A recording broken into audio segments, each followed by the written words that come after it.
Ok, então boa noite. A gente vai ter início da nossa aula com o tema de sexualidade na psicanálise, com a enfermeira e psicanalista Ana Paula Garcia.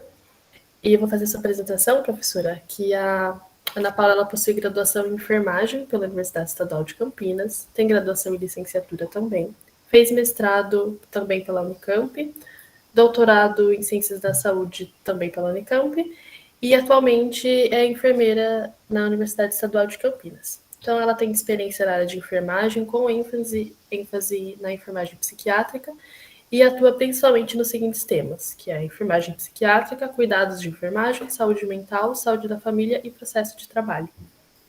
Então, professora, muito obrigada pela sua presença. É sempre ótimo ouvir a senhora nas aulas ou enfim, em todos os lugares. Então, obrigado pela presença. Pode começar a sua aula, só avisando então aos ligantes que vai ter lista de presença e que vai ser disponibilizada, e quaisquer perguntas vocês vão mandando aqui no chat mesmo, certo? Então, mais uma vez, obrigado. Pode iniciar. Obrigada, Fiamma. Boa noite a todos. Esse é a apresentação do currículo Lattes, fica de fora a parte que faz sentido do porquê eu estou falando com vocês, né? E também, né, tenho aí um percurso em psicanálise já há aproximadamente 15 anos, como uma formação que ela vai seguindo na universidade e em paralelo à universidade também. Então, primeiramente, eu gostaria de agradecer ao convite da Liga. Sempre é um prazer poder falar de temas tão atuais e tão relevantes para a formação dos futuros profissionais de saúde. E eu gostaria, se vocês quiserem falar comigo durante o momento que eu estiver aqui explanando sobre o tema, fiquem à vontade, tanto pelo chat, ou podem abrir câmera, microfone, não tem problema nenhum. Acho que essa experiência ela sempre é mais rica quando a gente consegue fazer o mínimo de interação, mesmo quando a gente está aqui ainda no intermédio da tela. E eu pensei muito no que em 1 hora e pouquinho eu conseguiria falar de um tema tão amplo como sexualidade e psicanálise. Eu pensei num caminho e pensei em apresentar para vocês um pouco da literatura que eu vou me apoiar nessa aula, tá? Nesse momento, né? Vou mostrar os livros aqui e aí a gente segue o caminho que eu pensei. Tudo bem? Então, essa é uma discussão, né? A questão da sexualidade na psicanálise é uma discussão central, posto que a psicanálise ela versa sobre o tema da dimensão da sexualidade na existência humana. Foi inclusive por aí que essa ciência foi desenvolvida, criada e tem como um dos grandes pilares a dimensão da sexualidade infantil, né, estruturada a partir do Freud. Junto com isso, a questão do discurso, a questão da análise dos sonhos, que compõe, então, o grande campo que a psicanálise se ocupa, que é o inconsciente. Então, a psicanálise é a ciência que vai se ocupar da experiência humana a partir da lógica do inconsciente, né? É claro que quando eu falo isso, falar psicanálise é muito vasto, muito amplo. Nós temos diversas escolas, diversas correntes teóricas, e eu vou fazer um recorte nessas escolas e nessas correntes teóricas para pensar um campo que a gente vem discutindo, nós, psicanalistas, estamos discutindo na modernidade, que toca essa questão da sexualidade e desta apresentação de um mundo fluido, né? E como é que a gente pode, então, pensar a experiência humana na fluidez do mundo de hoje, né? Para isso, então, nós temos algumas literaturas, né? O primeiro texto é um casadinho de 2 livros, né? Que estão aqui. Então, Transsexualidade, o corpo entre o sujeito e a ciência. E Histeria e Sexualidade, Clínica, Estrutura e Epidemias, que os 2 textos são do Marco Antônio Coutinho Jorge e Natália Pereira Travassos, são 2 livros, né? Junto com eles, tem um outro livro bastante interessante, que é A Feminilidade na Experiência Psicanalítica, da Ana Laura Prates Pacheco. Depois, se vocês quiserem, Fiamma, eu passo as referências para vocês disponibilizarem. Passo o nome, né? Tá. Seria ótimo, professora. Obrigada. Outro trabalho bastante importante e que, na verdade, é uma organização, é um catatal, que se chama Sexuação e Identidades, né? Também vai ser tema de nossa aula, que é uma organização do Antônio Quinet e Sônia Alberti, esses todos de brasileiros, ok? Um outro que se chama Homem e Mulheres, esse de uma autora francesa, Colette Soler. Outro que se chama Marisa, que é a escolha sexual da menina, que também é francês. Então, a gente vai olhar um pouco para essa literatura hoje, claro, fazendo um grande voo, né? Junto com isso, mais um texto, que é Uma Psicanálise por Vir, repensando a psicanálise no século XXI, que traz as questões que eu gostaria de amarrar ao final com vocês, que acho que são bastante importantes para pensar a tensão da psicanálise e o quanto, onde ela é frágil e onde ela pode avançar. Bom, acho que esse será o panorama das referências. Eu tenho muito essa mania de mostrar de onde é que eu estou falando, de que autores e que textos que eu estou falando, enfim. E aí eu pensei um percurso com vocês, que é contar um pouco a história da psicanálise e pensar um pouco essa história, onde ela toca questões da dimensão da sexualidade que eu acredito que nos interesse hoje, né? E aí, acho que o primeiro ponto que eu gostaria de falar para vocês é que a psicanálise foi criada lá nos idos de 1890, 1900, o grande marco da criação da psicanálise pelo Sigmund Freud.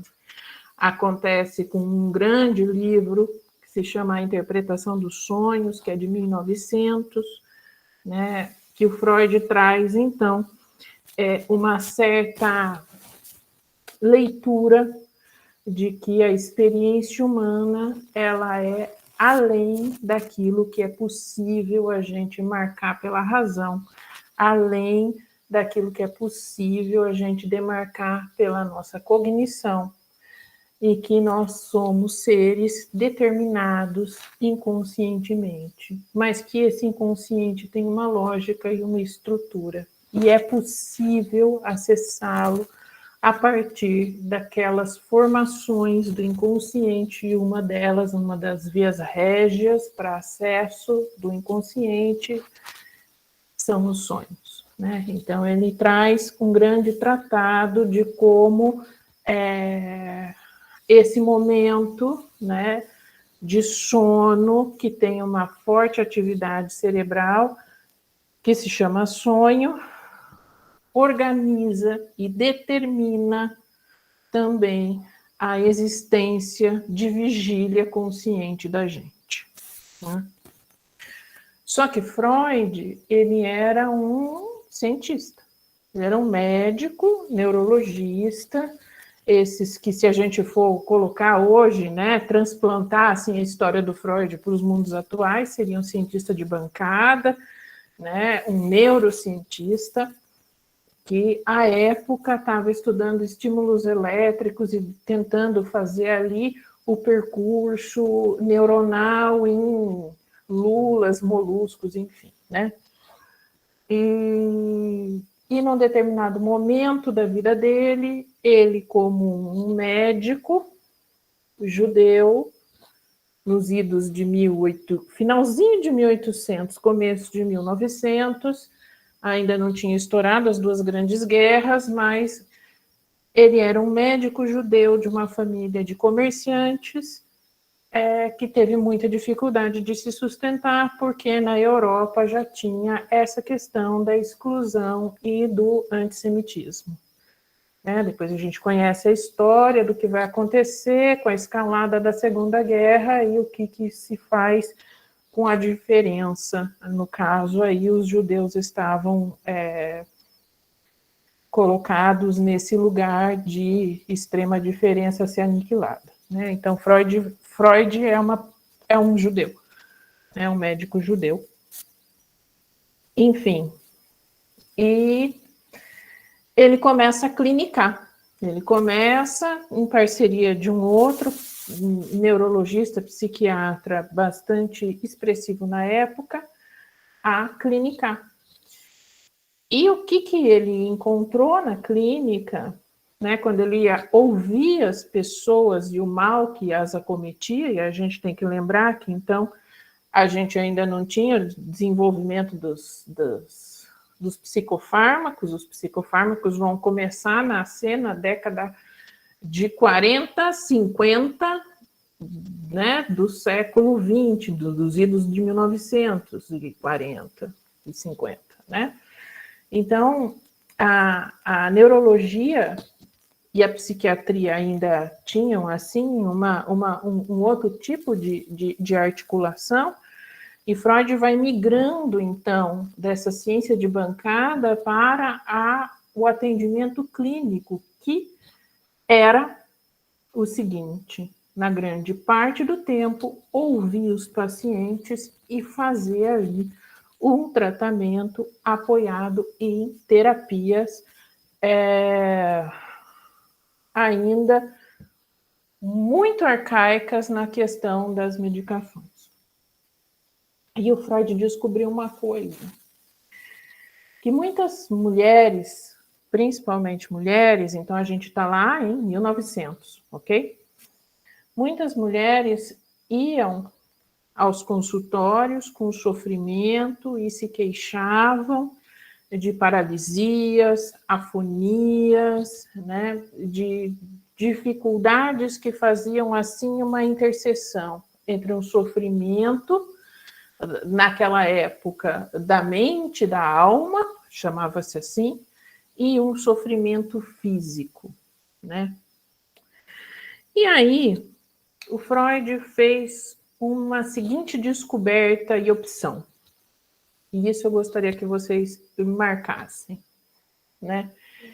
Ele resolveu sair do lugar do discurso normativo da medicina, que ouve e diz e prescreve, Medicina não como a ciência médica só, mas o discurso biomédico, é aquele que ouve e prescreve ao outro a solução de seu mal, porque traduz aquela fala do paciente a um problema diagnosticável e aí traduz, então, o sofrimento a um diagnóstico e prescreve uma indicação terapêutica. Ele pensa, junto com uma paciente chamada Ana O, o seguinte: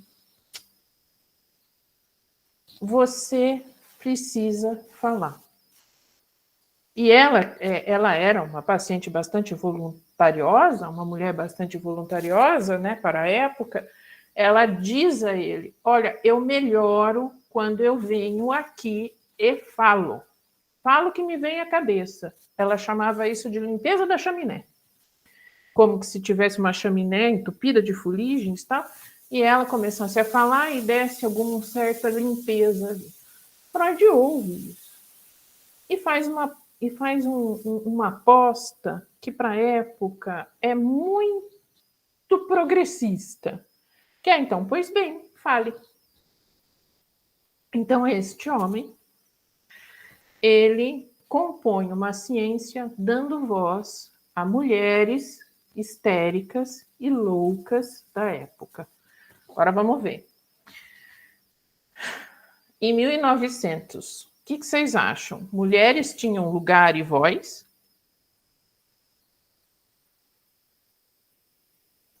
Associadas ainda com a loucura, com sintomas histéricos, elas eram pessoas que podiam ter uma condição de voz, né? Não. Era muito difícil, né? Essa condição feminina não existia. Então, Freud ele traz para a cena uma ciência em que ele se coloca no lugar de um observador e de um relator e um sistematizador daquele sofrimento e da voz daquelas pessoas que vão lá buscar algum tratamento e alguma acolhida para o seu sofrimento. Eu acho que essa é a primeira marca importante da psicanálise. Bom, junto com isso, o que acontece? Ele segue o método que a Ana O inventou. Ele fala, pois bem, minha senhora, então vamos lá, e vamos seguir aqui, né? Que era, fale o que vem à sua cabeça sem julgamentos.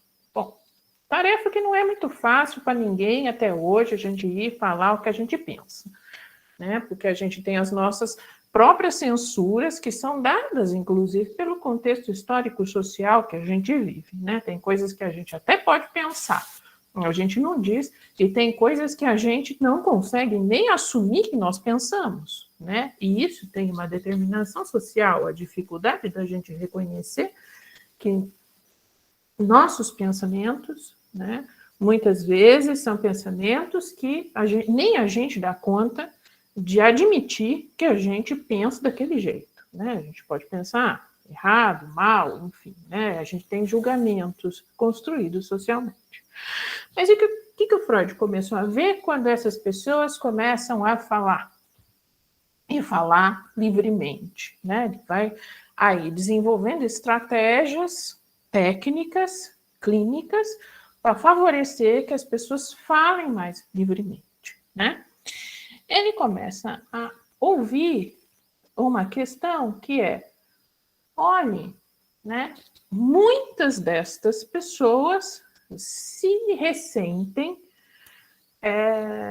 de questões de abuso e violência sexual, ou alguma questão que ficou muito mal organizada na dimensão sexual. Né? Eu vou deixar assim, por enquanto. A gente tem que pensar que lá em 1900, em Viena, era assim, tipo, menor que Barão Geraldo, um pequeno bairro em que todo mundo se conhecia. E muitas vezes o Freud ouvia pessoas que ele conhecia o pai, ou tratou o pai, mas aí foi tratar a filha, depois foi tratar a mulher, foi tratar essa coisa meio que de médico de família, né? Porque ele tinha lá o seu consultório, abriu as portas e vamos ver o que né? Vamos trabalhar, vamos fazer clínica. E ele começou a falar, mas, nossa, tanta gente assim abusa das crianças. Como assim? Tô vivendo no mundo de tanto abusador assim, né? E ele começa a ouvir, né, essas histórias e começa a reconhecer que tinha um certo ligação, né? Em alguns casos, de fato, acontecem, enfim, uma enormidade de questões que vão desde abusos factuais, mas muitos dos casos eram fantasiosos e com uma certa articulação ali muito infantil do jeito que se traduzia a questão da sexualidade, né? Para isso, eu acho que vale a pena, tem no YouTube um filme do Freud chamado Freud Além da Alma, quem quiser assistir, ali tem essa questão do tratamento da Ana e como é que ele foi, junto com ela, fazendo essa montagem do quebra-cabeça intrincado que vai apontando que, né, o sofrimento de uma pessoa tem a ver com uma dimensão difícil de responder chamada sexualidade. Eu vou discutir um pouco melhor isso mais para frente, mas nós ainda estamos na história. Bom, acontece a interpretação dos sonhos, Freud vai seguindo, produzindo seus trabalhos, tal, e ele chega e bate num muro, que é, meu Deus, então quer dizer que aquela ideia de que as crianças são seres inocentes não existe muito bem assim. A conversa é um pouco diferente. E aí ele começa, então, a desenvolver uma teoria, que é a teoria sexual infantil, né? E aí eu vou editar essa história, tá? Não vou contar toda essa teoria para vocês, porque até porque, enfim, de 1905 até hoje a gente tem desdobramentos 1000 dessa teoria, mas eu queria apontar uma coisa para vocês que é muito importante. Freud descobriu que todos nós nascemos, e ele chama isso de um jeito, nascemos polimorfos perversos. A dimensão de nossa sexualidade ela é polimorfa e perversa. Então, o que isso significa? Primeiro, acho que a gente precisa tratar das duas palavras, né? Polimorfa é que quer dizer assim, ela tem várias formas. E perversa significa que a gente não tem uma via só para conseguir obter a satisfação. Então, o Freud aponta uma descoberta que não é nada fácil de engolir, que é, a infância já tem uma construção sexual, é infantil. Então, ela não é genital, ela não é erótica, no sentido do erótico que a gente tem hoje, que tem a ver com a sensualidade, não estamos falando disso. Nós estamos falando que as crianças, elas vão achar um jeito de responder às satisfações físicas que elas vão sentindo ao ser estimuladas, desde a limpeza dos genitais, enfim, até uma grande interrogação que acontece na cabeça de todos nós quando crianças, que é por que é que todo mundo é diferente um do outro? E mais que isso, aí a gente tem que situar, né? Nós estamos lá em 1900. Em 1900 a gente tem uma estrutura social diferente da estrutura social de hoje, em que essas crianças também, né, tinham ali, no seu contexto de convívio, na grande maioria, esmagadora maioria, um pai e uma mãe, um pai homem, cis, uma mãe mulher, cis, né? E a criança ficava assim, uai, mas essas duas pessoas são tão diferentes, e aí, depois tem minha irmã, depois tem meu irmão, esse negócio desse povo, tudo diferente. E as crianças começavam a organizar uma teoria para tentar dar conta dessa diferença. Bom, isso é o que o Freud chama das teorias sexuais infantis. Então, é muito mais um jeito que a criança vai pensando para tentar dar conta dessa diferença, junto com as satisfações que a criança vai tendo ao longo da vida por ser estimulada em todas as áreas do corpo. E aí a gente tem, na teoria, né, o primeiro ponto de satisfação é oral, enfim. Aí a gente tem todos esses caminhos. Eu não vou me alongar nessa história, mas, enfim, até chegar no genital, vai um tempo. Vai um tempo no nosso desenvolvimento, né? Então, o Freud faz duas descobertas importantes nesse campo, né? A primeira é que vamos dar voz a quem precisa falar. Então, ele é um médico judeu de uma minoria que vai ser esmagada e perseguida, tentando dar voz para uma outra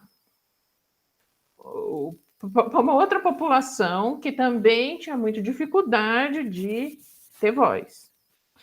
E aí, quando ele dá voz para as coisas da cabeça dele, né, para essa construção teórica, junto com o que as pessoas estavam falando para ele, ele descobre que as crianças, elas têm uma teoria sexual e mais. Elas são polimorfas, perversas, que quer traduzir o quê? Que ninguém nasce batendo, né? Assim, batendo ou combinando aquilo que se constrói como a identificação ao ser homem e mulher com aquilo que se tem na dimensão corporal. Não há um encaixe anatômico, fisiológico e psíquico entre essas duas dimensões. Bom, vocês imaginam o forobodó que isso deu lá nos 1900, né? Bom, quase botaram Freud na fogueira, tal. Caminho vai, caminho vem uma guerra, vem Segunda Guerra, a grande maioria dos psicanalistas são judeus, um tanto deles para sobreviver vêm para as Américas, né? E a psicanálise, ela vai se morfando, e aí ela tem duas grandes variações, ainda com Freud vivo, né? Uma variação da psicanálise que vai tentar normatizar a experiência humana e esquece esse pedaço da teoria que eu estou contando para vocês, para tentar organizar a experiência humana a partir daquilo que é mais adaptável da vida. E outro caminho que a psicanálise vai tomar é o caminho que o Freud continua no resto da vida dele, né? Que é a experiência do inconsciente é incontornável. Então, as pessoas não têm muito como se adaptar. O que a gente pode fazer é com que essas pessoas possam dizer melhor delas.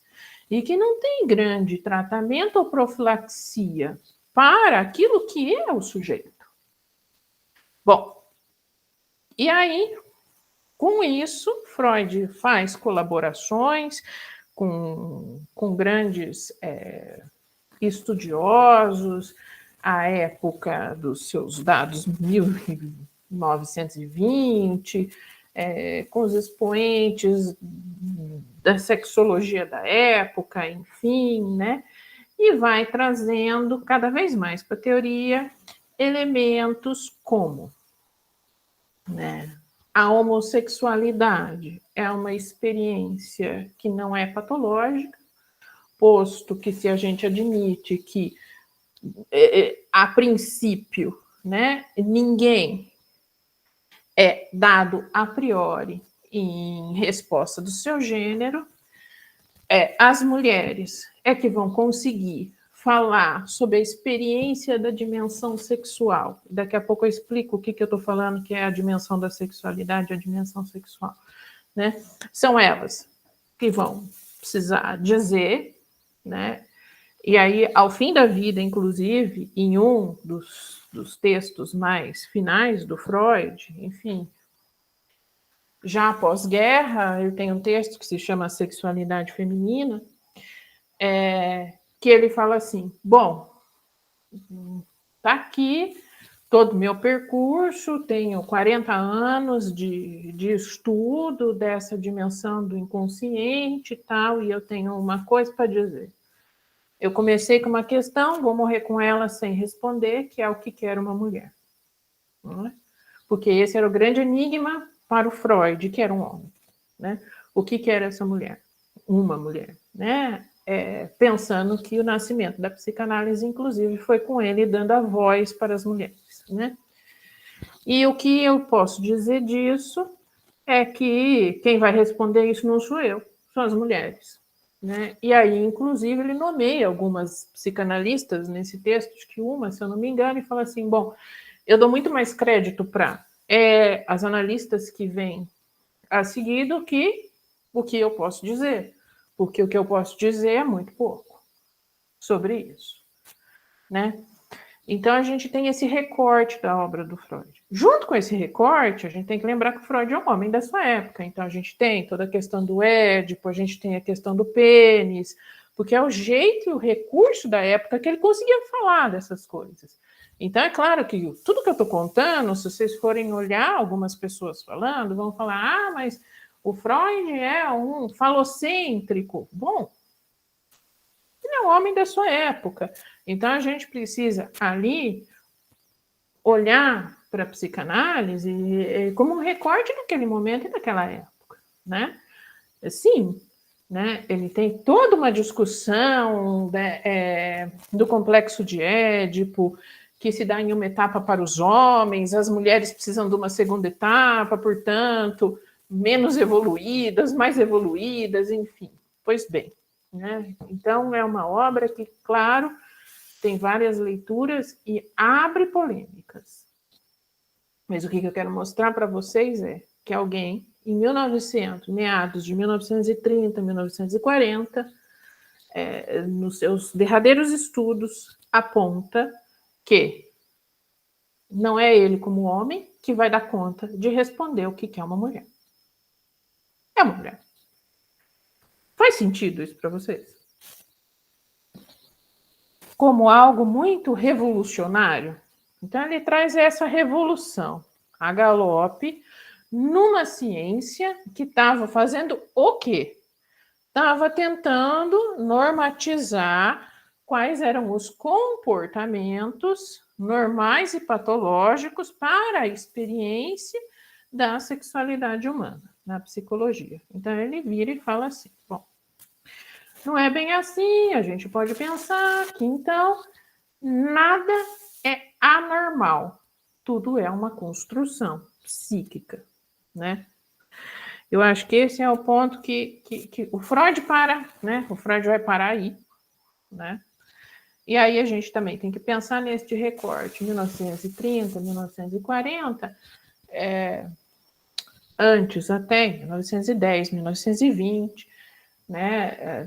Então, século passado, ele advogava fortemente que as mulheres precisavam estudar, se formar, se tornarem psicanalistas, enfim, né, que também é um campo que não era comum de trânsito às mulheres. Tá?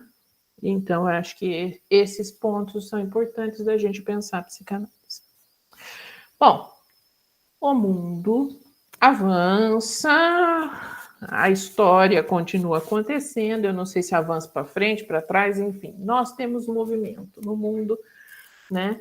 Acho que algumas coisas para o bem, outras para o mal, enfim, mas o que interessa nessa dimensão da sexualidade é que hoje a gente tem um mundo muito mais fluido, então a gente pensa na época do Freud, que não tinha as informações que existem hoje, o tempo era contado de outro jeito, a experiência de uma vida era contada de outro jeito, as instituições eram organizadas de outra maneira.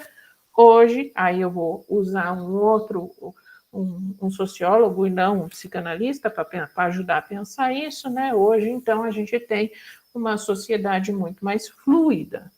E com esta fluidez da sociedade, pensando, então, né, que a sexualidade, desde lá do Freud, é uma construção, né, que não diz respeito à questão anatômica do sexo, mas a uma construção social, se é social, disso é histórico-social, ela é de sua época. Nós hoje temos outras experiências diferentes daquela experiência da exclusão eminentemente do infantil, do louco e da mulher. Hoje a gente tem na borda da nossa sociedade outras organizações de se colocar no mundo. Excluiu aquelas mais, eu vou dizer comuns, porque já sempre existiu diferença, se a gente for pensar na sexualidade, mas mais comuns, ou, né, porque reprimidas ou não, homem e mulher, hoje a gente tem uma borda muito mais fluida. E esta fluidez admite, então, outras experiências. E agora eu gostaria de colocar mais coberturas e camadas nisso, né? Outras experiências de identificação, que é como eu organizo a minha imagem para eu me dizer junto ao outro, né? Então, identificação, identidade. Outras formas, né, de escolha de objetos com os quais eu vou fazer um laço de satisfação, a gente chama isso de objetos sexuais. Outras formas de prazer e gozo, né, que é como com estes objetos eu vou lidar para ter ali um quanto de energia que faça sentido para mim, para a obtenção de prazer e de gozo, né? E como esta figura, né, este ser, né, que está identificado, tem um objeto para fazer um laço com as formas de prazer e gozo, deseja. Então, a gente tem aí, quando a gente fala de sexualidade, pelo menos quatro pontos que precisam se organizar para dizer da experiência de alguém. Como Freud desmantelou isso da questão anatômica dos sexos, imaginem, como é que pode ser esse jogo do que eu desejo com aquilo que eu me identifico, com aquilo que eu tomo como objeto para a obtenção do prazer e do gozo. 4 elementos que vão se organizar de diversas formas. Então, o que a gente tem hoje, graças a essa ideia, assim, revolucionária do Freud, né, de separar a experiência ali da questão da dimensão da sexualidade, da anatomia, a condição de uma possibilidade do mosaico para cada sujeito se dizer de uma forma, de uma combinação que leva quase ao infinito. Só que aí a gente para em 2 pontos, né? Identidade e gênero. São 2 possibilidades. Por quê? Ninguém consegue dimensionar essa experiência quase ao infinito. Então, cada um de nós vai se fixar de uma maneira, né? E 2 pontos de fixação resultam em a questão da identidade, a questão do gênero. Mas aí a gente ainda tem que falar da questão do gozo, a questão da sexuação, que é a secção deste sujeito, da experiência, daquilo que lhe falta, né? Então, porque se eu faço uma escolha inconsciente de portar um discurso, e é assim hoje que a gente fala, um discurso feminino, eu abro mão de outro discurso. Se eu, né, inconsciente, faço ali uma escolha inconsciente, a gente não se dá conta de como, a gente não tem controle dessa escolha, né? Por disposto que é inconsciente, né? De um discurso masculino, a gente abre mão e falta um outro campo, né? Só que não é só isso, porque junto com um discurso a gente fixa uma imagem. Então eu posso ter um discurso feminino, uma imagem masculina com um objeto de satisfação sexual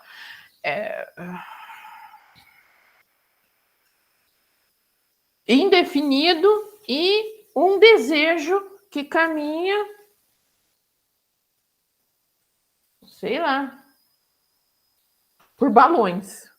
Então, a gente vai aí fazendo uma organização muito diversa. O que a gente tem hoje em cena, né, com isso? Aí uma questão que muitos psicanalistas têm discutido, que é, bom, a gente precisa fazer um retorno a esta origem da psicanálise, que é da voz.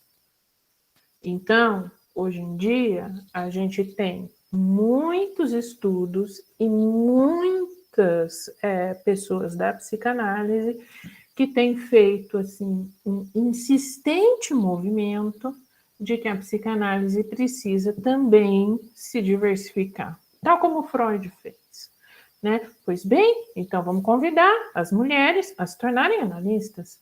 Pois bem, hoje vamos convidar, né, populações, que a gente vai chamar, que eu estou chamando aqui, populações de borda, né, destas bordas para o centro dessa discussão, e que eles também possam fazer a experiência analítica, uma experiência que eles possam compor também essa dimensão de um mosaico para explicar a sexualidade. Né? Pensando no quê? Né? Pensando que se é uma experiência que não junta, né, a questão da dimensão daquilo que é, como eu me componho, como uma identidade, como uma fotografia do que eu sou, articulado ao conceito dessa fotografia, isso não compõe, pode compor, mas não é necessariamente uma composição, ela não compõe com a experiência da função anatômica dos sexos. Então, a gente precisa aí deixar esse termo muito elástico, e o que tem de consequência? Não há patologização da experiência sexual das pessoas. Então, não existe um jeito de se satisfazer sexualmente, ou se dizer de um gênero ou do outro, que é mais eficaz, mais saudável que o outro. A radicalidade existem singularidades. E aí a psicanálise traz uma outra ideia interessante, que é a seguinte: todos nós nascemos. É um perereco sem fim nascer. Bom, não é assim que falam, né? Mas enfim, é uma dificuldade sem fim nascer. Né? O ser humano nasce muito precário, sem conhecer a linguagem. Ele entra num barco que já está rodando, a história já está acontecendo a milhão. Todo mundo chega, tem que aprender a falar, comer, andar, todas essas coisas, com o corpo que a gente tem. Que muitas vezes, como a gente pensa o nosso corpo, né? Muitas vezes, aliás, é assim, né, que funciona, e a gente vai pensar numa teoria chamada estádio do espelho, né? A gente se vê uma imagem de corpo, organiza esse corpo antes que esse corpo consegue responder. Então sempre tem um hiato aí entre aquilo que é o que eu consigo fazer e aquilo que eu penso que eu consigo fazer. Exemplo do que eu estou falando. Não sei se vocês já tiveram esse tipo de ideia ou fantasia muito comum entre todos nós, seres humanos, e que vai mostrando esse abismo, e é por isso que a gente começa a sofrer. Né? A gente pensa, nossa, né? Vou dar alguns exemplos que acho que tem mais a ver com o nosso cotidiano, com o cotidiano de vocês, de alunos. Nossa, putz, né? Tem uma prova. Aí, eu sou assim esperto. Então, eu tenho lá 150 páginas para dar conta de estudar, tal. Ah, eu vou dar conta de ler isso em 5 horas. Aí a gente monta tudo isso na nossa cabeça e acha que a gente vai dar conta de, em 5 horas, ler, dar conta de estudar, tal, tal, tal. Aí você senta para ler. Aí você tem sono. Aí o seu corpo não responde do jeito que você achou que ele podia responder. Aí, quando terminou as 5 horas, falta 50 páginas. Aí você fala, nossa, mas eu achei que eu ia dar conta e agora eu não dei conta. Pois é. A gente tem uma certa expectativa que a gente vai conseguir fazer algumas coisas com o nosso corpo e a gente se frustra. Tem um hiato entre aquilo que a gente constrói, da nossa imagem do que a gente pode fazer e, de fato, da nossa imagem do que a gente efetivamente consegue fazer. O nosso corpo, ele tem uma lacuna entre aquilo que é a minha experiência psíquica do que eu dou conta e aquilo que o meu corpo realmente consegue fazer. Para mais ou para menos. É uma coisa, de vez em quando tem. A gente tem que pular um buraco. Aí a nossa perna alcança do outro lado. Aí a gente chega ali. Bom, não contava que a hora que a gente olha para baixo, a perna treme e não vai. Né? Então, quando a gente sistematicamente é apresentado a esse limite, o que está acontecendo aí? Está acontecendo essa experiência psíquica, de um distanciamento muito grande daquilo que é a minha experiência física e aquilo que eu construí enquanto eu. Bom, se isso acontece com as nossas pernas, isso também acontece com o resto do nosso corpo. Inclusive com os órgãos sexuais, genitais, as características secundárias sexuais. Então, muitas vezes a gente se conforma de uma determinada condição de identificação para responder a essa cisão entre o que eu experimento e o que o meu corpo é. E nunca dá match. Nunca dá match. Seja hétero, gêneo, homogêneo, que é a gente aí somar esse match deste corpo com um objeto de satisfação sexual hétero diferente de mim, seja homo igual a mim, não dá match. Seja cis, seja trans, não dá match. Estamos tudo no mesmo barco, que é o barco, que é a experiência humana da gente se colocar com essas 4 dimensões e ter um corpo que não acompanha. Como a gente vai tentar juntar e fazer o nosso corpo nos acompanhar? Bom, cada um é um. E se cada um é um, não tem um melhor que o outro. São todas possibilidades. Isso é o que eu estou falando psiquicamente. Agora a gente tem a cobertura social. A gente não vive isolado, Então, aí, socialmente, a gente tem experiências impressas culturalmente, historicamente, que vão tentar normalizar aquelas experiências que são mais frequentes, construídas. E aí dá mais problema ainda, porque aí a gente tem a construção de um sofrimento a partir daquilo que é mostrado como ideal. A gente tem a nossa condição de sujeito, que a gente se identifica e deseja, e o nosso corpo. Todo mundo conversando, cada um quase que uma língua. E a gente tendo que fazer uma costura possível disso. Aí o que a gente tem?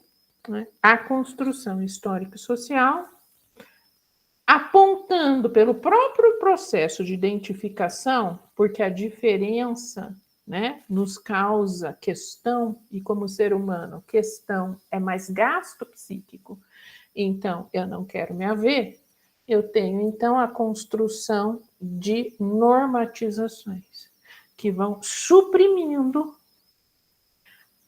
essas composições dos elementos da sexualidade que são mais bordejantes, que estão mais na borda, né, da sociedade. Como é que a gente tira da borda? Tirando da borda. Tirar da borda e dar voz. E fazer esta construção. Então, hoje em dia, a psicanálise tem pensado, né, a questão de gênero, por exemplo, né, feito essa discussão e esse convite. Isso não é simples, isso é muito tenso, tá? Para que, né, pessoas que fazem uma outra experiência também componham e tenham voz, para poder fazer uma organização que, da minha experiência enquanto sujeito, eu, não posso ter, porque não sou o outro, e 2, não posso falar porque não sou o outro e não estou vestindo os sapatos dele. Só que isso tem um problema como ciência, porque a ciência é a regularidade, é a regulação. Tá? Então, quando a gente faz esse discurso, a psicanálise também é colocada para fora do campo e fica na borda junto. Para tentar não ficar na borda, aí tenta a psicanálise, né, enquanto ciência, tenta de novo entrar e aí tenta normatizar de novo. Então, fica sempre essa tensão. Mas o que eu queria chamar a atenção de vocês é que desde o nascimento a psicanálise é uma ciência que fica sempre em borda, é desautorizada, justamente porque aponta, né, que não existe patologização, e sim diferenças. E é pelas diferenças que estamos interessados. Então, é na palavra de 1 a 1. Né? Por entender que, aí se a gente for pensar na sexualidade, isso que eu estou falando dessas decomposições, né, desses diferentes elementos que vão construir a sexualidade, ou seja, a identificação sexual, objeto sexual, forma de prazer e gozo e o desejo, né, como isso é decomposto e não articulável de uma forma só, né, a gente olha como um posicionamento sexual que não é uma engrenagem azeitada, então é sempre fracassado, e por isso que a gente sofre. Seja você homem, seja você mulher, seja você cis, seja você trans, seja você hétero, seja você homo, seja você zoofílico, você sofre. Tá? Porque vai ter um descompasso. E o mais interessante é, eu posso te acompanhar para você descobrir como é que você faz um laço para que a sua singularidade seja possível de existir na sociedade que a gente tem. Então, eu acho que isso é algo interessante e algumas pessoas estão estudando, inclusive como, né, o próprio discurso decolonial ajuda a gente a pensar da forma que eu estou falando para vocês.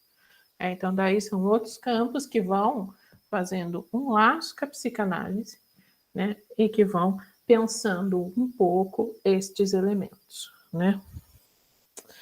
Fiz essa opção para falar um pouco para vocês de psicanálise, mas eu fico imaginando que ficou um monte de coisa de fora, né? Então, não sei, talvez se vocês quiserem conversar um pouco comigo para a gente poder discutir, enfim, me coloco à disposição de vocês, Piama, Gabriel, que me trouxeram.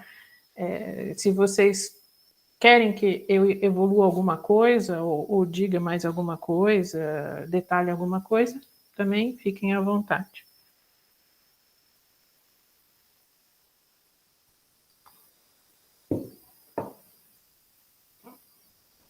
Oi, professora, obrigada primeiramente pela aula. Eu acho que, como você mesmo falou no começo, na verdade, falar de sexualidade é uma coisa extremamente abrangente, né? Que a gente pode. Tem muito o que te falar, e não só na questão da psicanálise, Assim, mas também no que você trouxe, porque eu acho que o que você trouxe foi bem complexo, mas também foi muito bom, então eu agradeço. Eu não sei um ponto que eu acho que eu colocaria porque você poderia trabalhar mais, até porque eu sinto que. Ah, sinto uma coisa que super dá para ficar estudando um tempão, e aí sim você começa a surgir com dúvidas, sabe? Já que porque, como você falou, é uma grande construção que é influenciada por várias coisas. Eu não sei se alguém tem algum outro comentário ou alguma pergunta, mas a gente fica à disposição a isso. Mas de qualquer forma, obrigado, professora.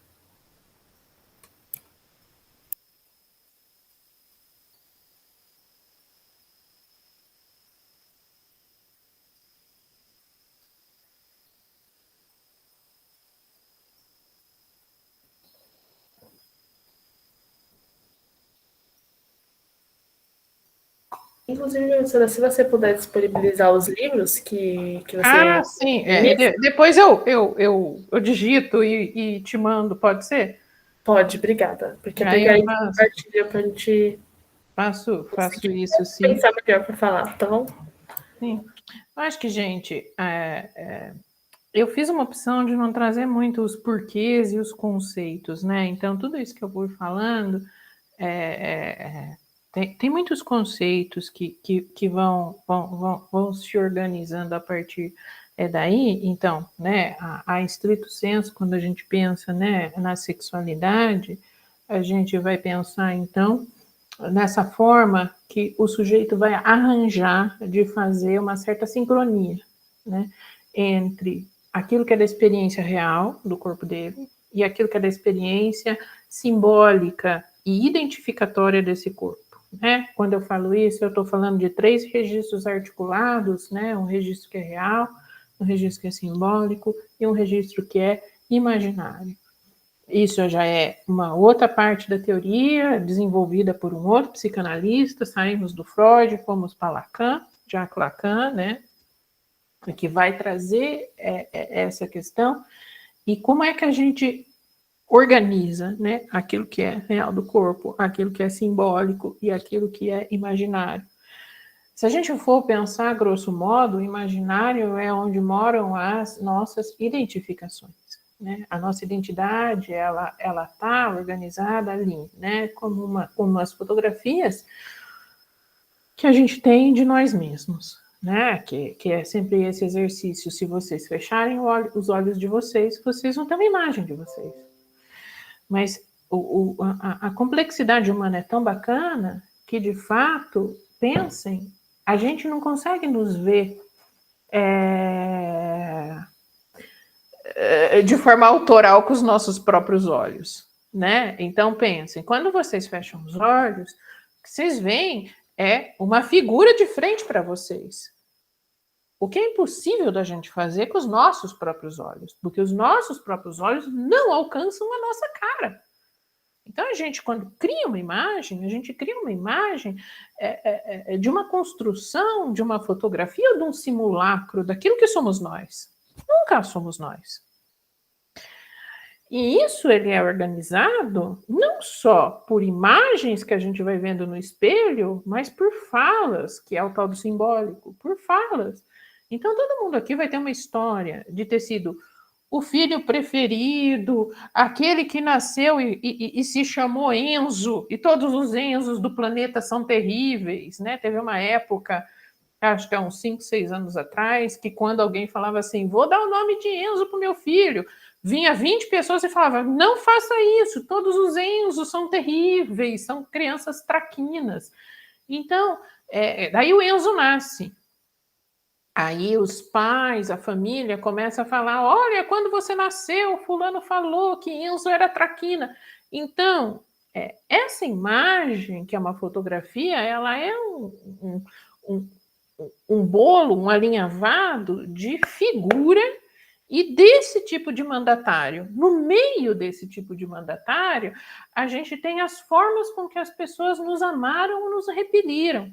E isso faz com que a gente vá fazendo escolhas amorosas de objetos sexuais, né? Então, como eu me apego ou não me apego aos meus cuidadores, isso vai fazendo essa organização que depois, né, a partir de um determinado momento em que a gente faz uma passagem, né, de várias zonas erógenas do nosso corpo, que começa pela oral e vai terminar na genital, a gente pode, então, começar a organizar quem sou eu e como eu vou dar conta de satisfazer este buraco, que é a diferença entre o que eu experimento no meu corpo e o que todo mundo diz que eu deveria experimentar no meu corpo, né?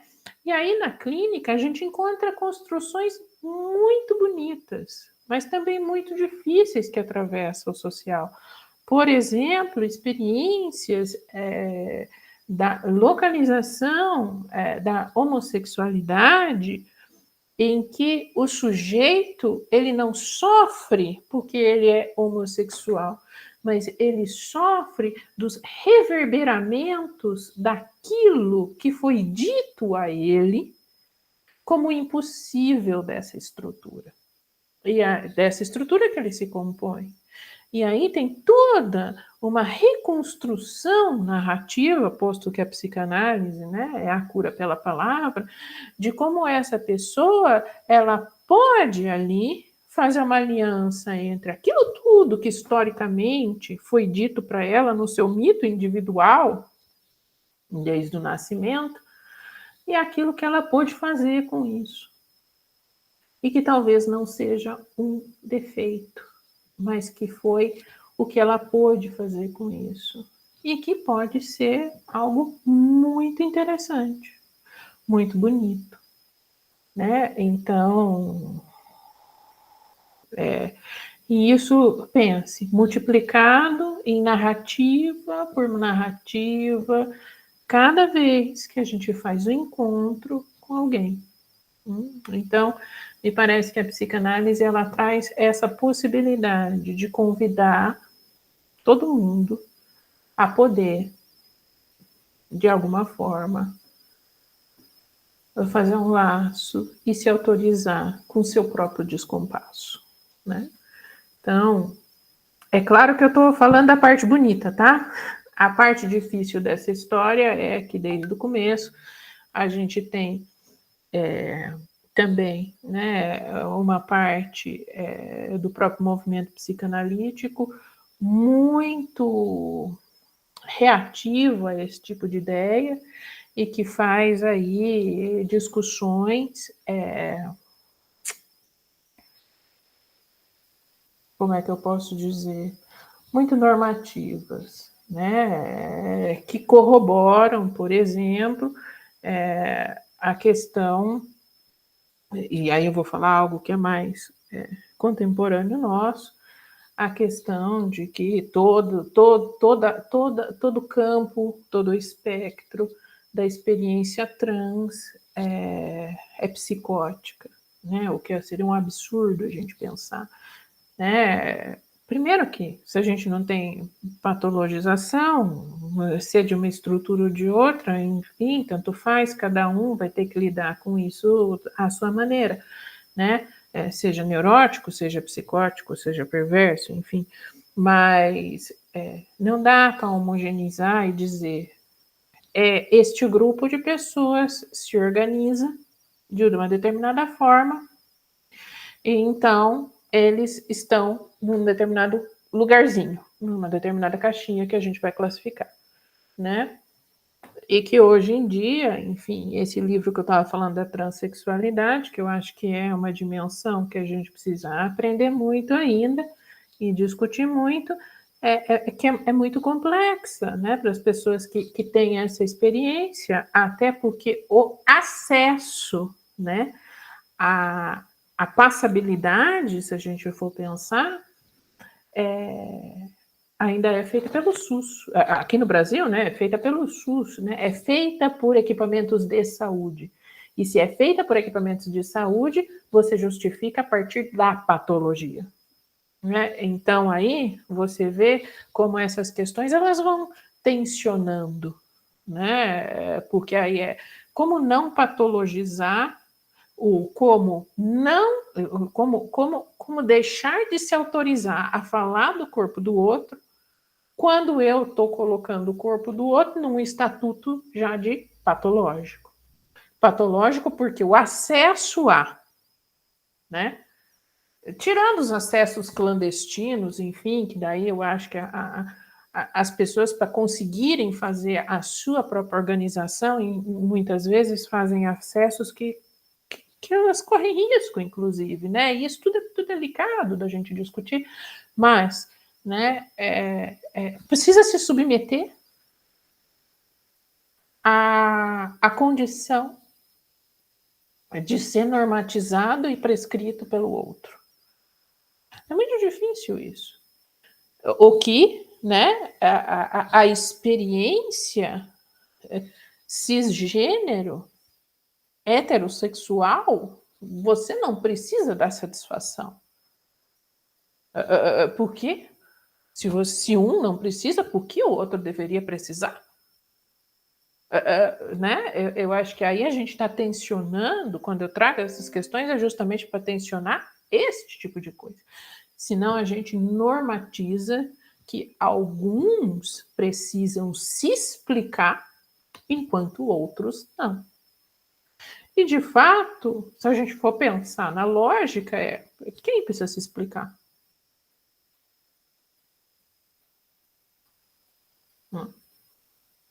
Agora, quando eu falo tudo isso, eu estou falando de uma psicanálise que nasce na Europa,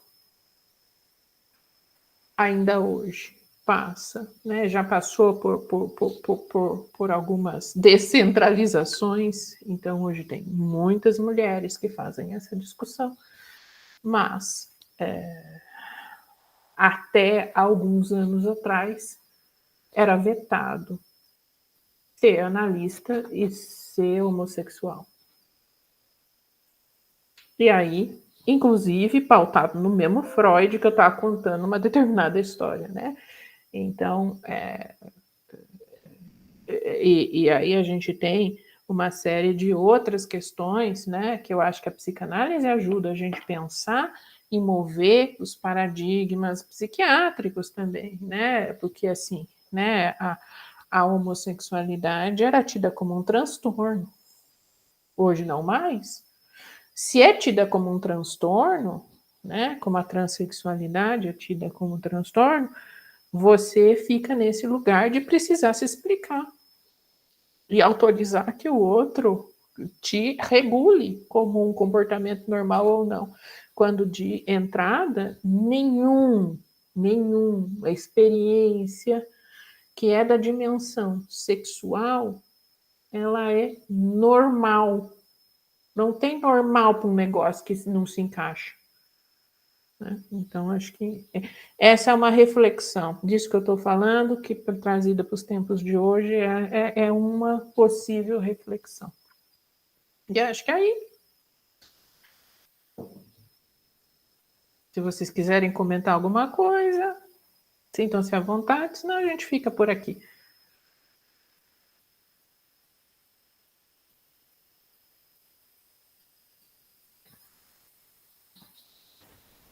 Tá, professor. Eu acho que não vão ter mais comentários, mas então, novamente, agradecer o tempo que você trouxe, todas as reflexões que você disse. Como eu tô falando no chat, não só a Jéssica, mas outras pessoas falaram que gostaram muito, eu também gostei bastante, então foi tipo uma honra ouvir você novamente na nossa aula, tá bom? Então, obrigada. A gente, para as pessoas que vieram, a gente vai enviar o certificado para você também, professora, e acho que qualquer dúvida, sugestão, pode entrar em contato com a gente da Liga. Certo? Obrigada novamente. Boa noite. Obrigada, gente. Tudo de bom para vocês e boa noite. Boa noite, Ana. Muito obrigado pela aula.